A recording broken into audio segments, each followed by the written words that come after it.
साथियों, त्रैतवाद क्या है? क्या ईश्वर, जीव और प्रकृति तीनों नित्य हैं अथवा अनित्य? नमस्ते मित्रों, आप सभी का हमारे इस YouTube चैनल वैदिक विनय के नए सत्र में स्वागत है। साथियों, सृष्टि में दो प्रकार के पदार्थ होते हैं, जड़ और चेतन। ईश्वर जीव भेद से चेतन के 2 भेद हैं और प्रकृति के सूक्ष्म रूप से 5 और विस्तार से 720 भेद हैं।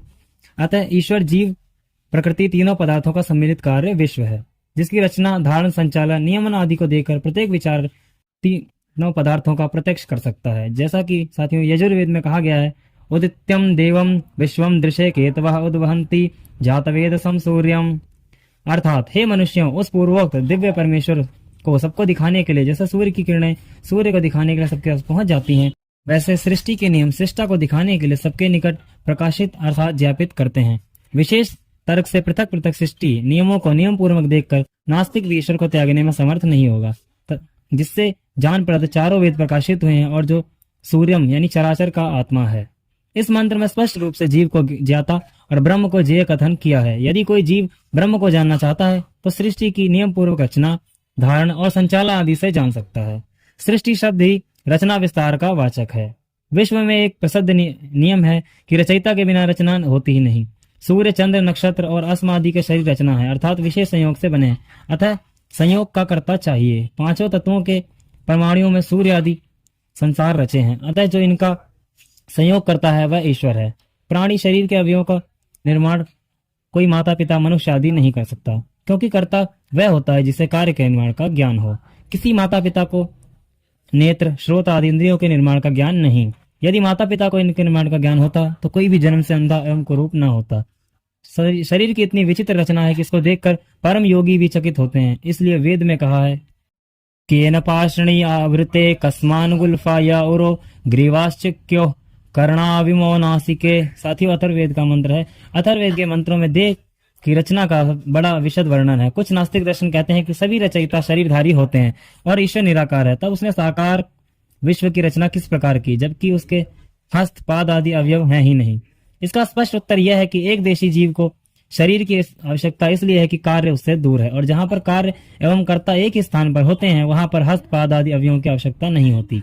साथियों, जैसे शरीरस्थ जीवात्मा भोजन अर्थात अन्न, जल, फल आदि को खाकर बिना हस्त, पाद आदि अवयवों को भोजन का रक्त, रस, मांस, मज्जा, मेद, अस्थि, वीर एवं बाल, नख, त्वक, मलमूत्र आदि देह में बिना हस्त, पाद आदि अवयवों के निर्माण करता है, एवं विश्वपति बिना हस्त, पाद आदि अवयवों के विश्व का निर्माण करता है। हस्त, पाद आदि अवयवों की आवश्यकता कर्ता को वहां होती है जहां कार्य उससे दूर हो। और यदि यह मान भी लिया जाए कि विश्व एवं विश्वस्त प्राणी देह अकस्मात उत्पन्न होते हैं तो यह भी उचित प्रतीत नहीं होता। यदि सृष्टि अकस्मात उत्पन्न होती तो सृष्टि में भोजन, वस्त्र, गृह, पात्र आदि भी स्वयं उत्पन्न होने चाहिए, परंतु वे स्वयं उत्पन्न नहीं होते। इससे स्पष्ट है कि देह आदि का निर्माता ईश्वर भिन्न है और भोज्य पदार्थ रक्त, रस, रक्त आदि का निर्माता जीव भिन्न, क्योंकि 3 के बिना विश्व में कोई कार्य उत्पन्न होता ही नहीं, अर्थात निर्माता, निर्माण सामग्री तथा जिनके लिए निर्माण किया जाएगा। इन तीनों में से यदि एक भी न हो तो कोई वस्तु निर्मित ही नहीं होती। जैसे घट रूप कार्य के प्रति कुलाल, मृत्तिका, चाक, दंड और जिनके लिए घट का निर्माण किया जा रहा है वे क्रेता हैं। यदि इन तीनों में से एक भी ना होगा तो घट भी ना बनेगा। अतः जिनके लिए जगत का निर्माण किया गया है वे हैं जीव, और जिस पदार्थ से निर्माण किया गया है वह प्रकृति, और जो निर्माण करता है वह ईश्वर। साथियों, दूसरे विश्व में यह नियम भी है कि कोई भी जड़ वस्तु संचालक के बिना चल ही नहीं सकती। यदि संचालक के बिना जड़ वस्तु स्वयं चला करती तो रेल, मोटर, वायुयान आदि में ड्राइवर की आवश्यकता नहीं थी। जब पृथ्वी आदि के विकार, रेल, मोटर आदि स्वयं नहीं चलते तो सूर्य, चंद्र, नक्षत्र, पृथ्वी आदि के संचालक भी चाहिए, क्योंकि धर्म उसको कहते हैं जो वस्तु के सर्वांश में रहे। जैसे अग्नि का औषण्य एवं प्रकाश, जल का शैत्य आदि। अग्नि एवं जल के शैत्य आदि एक कण में भी रहते हैं और उनके पुंज में भी। एवं यदि पृथ्वी आदि लोग स्वयं ही चलते हैं तो उनके विकार, रेल, मोटर आदि स्वयं चलने चाहिए, पर चलते नहीं। अतः जैसे वायु यान आदि का संचालक होता है वैसे पृथ्वी आदि का संचालक चाहिए। जो इनका संचालक है वह ईश्वर है। इसलिए साथियों यजुर्वेद में कहा गया है, यो अंतरिक्षे रजसो विमानः कस्मै देवाय हविषा विधेम। अर्थात जो परमात्मा आकाश में सब लोकांतरतों को विशेष मानयुक्त, अर्थात जैसे आकाश में पक्षी उड़ते हैं वैसे सब लोगों का निर्माण करता है और भ्रमण कराता है। हम लोग उस सुखदायक, कामना करने योग्य परब्रह्म की प्राप्ति के लिए सब सामर्थ्य से विशेष भक्ति किया करें। कुछ नास्तिक लोग कहते हैं कि सभी संचालक देहधारी होते हैं और अपने हस्त, पाद आदि से चलाने योग्य यान आदि को चलाते हैं। निराकार ईश्वर विश्व को कैसे चलाता है? इसका भी उत्तर यही है कि जब चलने वाली वस्तु चलाने वाले से दूर होती है वहां हस्तपाद आदि की आवश्यकता पड़ती है, किंतु जब संचालक और संचालित अविनाभाव अभिन्न संबंध से रहते हैं तब हस्तपाद आदि अवयवों की आवश्यकता नहीं होती। जैसे जीवात्मा शरीर से भिन्न किसी वस्तु का संचालन करता है तब तो उसे हस्तपाद आदि अवयवों की आवश्यकता होती है, किंतु हस्तपाद अवयवों के संचालन के लिए किसी भिन्न हस्तपाद आदि की आवश्यकता नहीं होती। अतः जैसे निरावयव जीव के लिए हस्तपाद आदि रक्त प्रश्वास नाड़ी आदि का बिना हस्तपाद आदि के संचालन करता है, एवं निरअवयव निराकार ब्रह्म विश्व के सूर्य आदि लोकों का संचालन करता है। जो महानुभाव कहते हैं कि शरीरस्थ क्रिया अपने आप ही होती है, तो हम उनसे पूछते हैं कि मृतक प्राणी में क्यों नहीं होती। जैसे सुदृढ़ यान संचालक के बिना नहीं चलता एवं यह देह रूपी रथ निरोग होने पर भी जीवात्मा की इच्छा के बिना नहीं चलता। अतः इस प्रमाण से यह भी सिद्ध होता है कि ईश्वर जीव प्रकृति तीन है, क्योंकि जड़ प्रकृति स्वयं चल नहीं सकती और चेतन न होता तो चलाता कौन। देह आदि के संचालन से तथा जीव और भूमि आदि के संचालन से ईश्वर सिद्ध है। यदि देह ईश्वर के संचालन से चलता तो मृत्यु के पश्चात भी चलना चाहिए। हाँ, ईश्वर जीव को प्रारंभ में प्राण आदि के संचालन की प्रेरणा अवश्य देता है, परंतु स्वयं नहीं चलाता। साथियों, तृतीय नियम भी यह है कि अंतरिक्ष में सावयव वस्तु धारणकर्ता के बिना धारित नहीं रह सकती, इसका भी कोई धारक चाहिए। सूर्य चंद्र पृथ्वी आदि निराधार अंतरिक्ष में भ्रमण करते हुए भी अपनी अपनी सीमा में स्थिर रहते हैं। यदि ईश्वर न होता तो एक दूसरे से भिन्न दिशा में क्यों नहीं चले जाते। तो वर्तमान वैज्ञानिक ये युक्ति देते हैं कि सूर्य चंद्र एवं पृथ्वी अपने अपने आकर्षण से स्वयं धारित हैं, इनका धारणकर्ता ईश्वर नहीं। यह युक्ति वैलिक है, क्योंकि आकर्षण वस्तु निराधार नहीं रहती, आकर्षक का आधार चाहिए। जैसे एक चुंबक पत्थर भूमि पर रखा हुआ है और दूसरा छत में संयुक्त कर दिया जाए, तब तीसरी आकृष्ट होने वाली लोहे की वस्तु निराधार मध्य में ठहर सकती है, आकर्षक निराधार नहीं होता।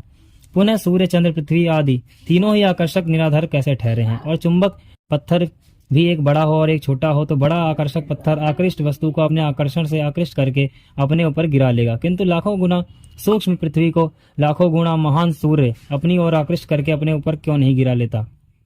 सूर्य चंद्र पृथ्वी आदि को दूर दूर स्थान में रखने वाला कौन है।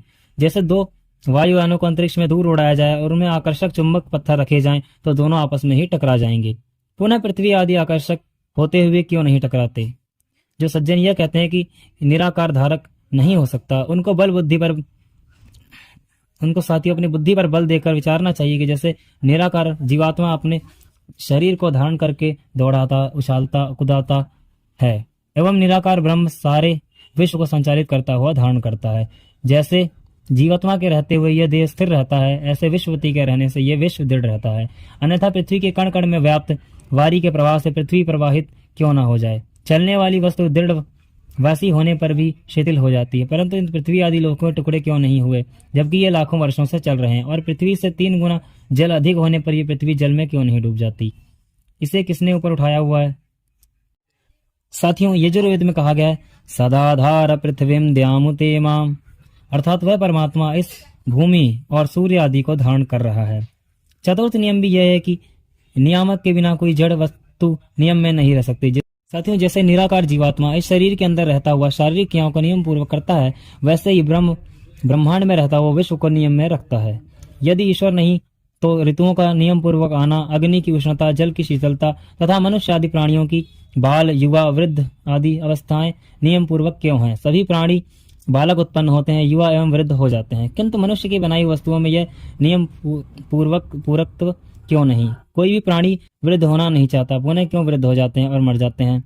बड़े बड़े शक्तिशाली नास्तिक लोग वृद्ध हो जाते हैं और मर जाते हैं। बड़े बड़े शक्तिशाली नास्तिक लोग वृद्ध होना नहीं चाहते, मरना नहीं चाहते। फिर किसके नियम से यह होता है। मानव शिशु जब संसार में आता है तब उसका मुख दंत विहीन होता है और इस सारी पृथ्वी पर एक ही नियम है। एक रूपता के नियम का नियामक कौन है। सबके सिर पर बाल, माथा सपाट, नीचे आंख, कान आदि। यह एक तो किस कारण से और एक प्रकार की आकृति होते हुए भी एक स्त्री पुरुष दूसरे स्त्री पुरुष से भिन्न क्यों है। इस विपरीत नियम का नियामक भी कौन है। हम नेत्रों से देखते ही क्यों हैं, सुनते क्यों नहीं। जिह्वा से ही रसास्वादन क्यों होता है। शरीर पर त्वचा तो अन्यत्र भी है। इसी प्रकार शरीर में हम देखते हैं कि अनेक इंद्रियों के अनेक कार्य हैं, परंतु जीवात्मा कृत एकत्व का भी स्पष्ट भान हो रहा है। नेत्र से अम्ल यानी खटास को देखकर जिह्वा में पानी क्यों आ गया। कान से कोई गलत शब्द सुनकर जिह्वा से उसका प्रत्युत्तर कैसे निकल पड़ा। मारने वाले को देखकर हाथों में प्रतिकार की भावना कैसे आई। असमर्थता में क्यों चिल्ला पड़े। कोई भी रक्षक न देखकर क्यों दौड़ पड़े। जब शरीर में नियामक नहीं है तो।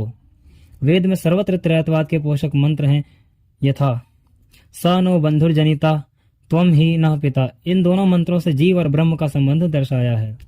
वेनस्तपश्यन्निहितम, साथियों यजुर्वेद के इस मंत्र में जीव को जाता, ब्रह्म को जेय तथा प्रकृति को ब्रह्म के एक अंश में रहने वाली वर्णन किया है। जैसे महान वृक्ष की एक शाखा पर एक घोंसला होता है।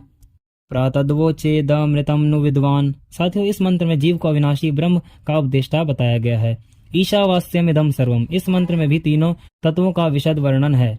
विश्व को व्याप्य, ब्रह्म को व्यापक तथा जीव को भोक्ता वर्णन कर वेद ने त्रैतवाद की ही पुष्टि की है।